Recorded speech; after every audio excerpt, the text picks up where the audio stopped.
Hi guys! So, meron ako ditong cauliflower. Ayan, fresh na pitas sa garden. And ayan, napakalaki ng dahon niya. Kung makikita nyo. So, ayan. Rain na natin.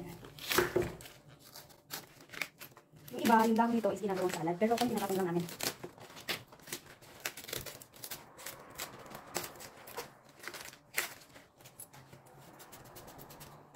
Yun, laki na. Wow. So guys, ang ganda na.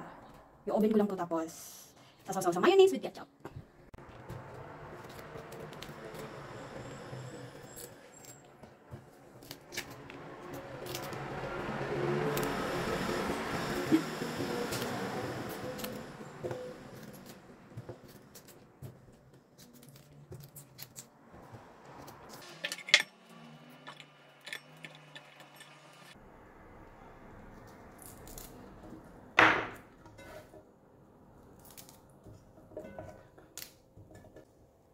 At maglalagay tayo ng olive oil.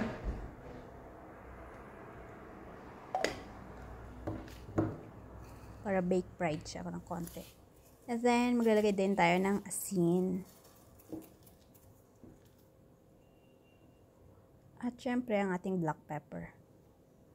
Tapos, i-oven na natin to. Just for 20 minutes. Mabilis naman maluto yung cauliflower.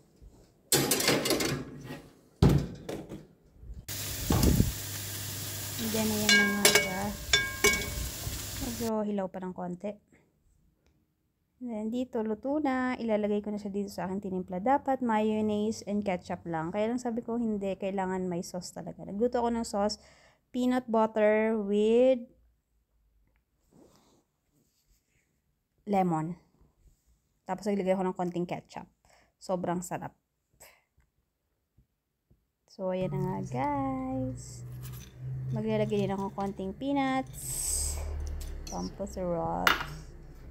Crunchy siya. Kinain mo crunchy. Try it this.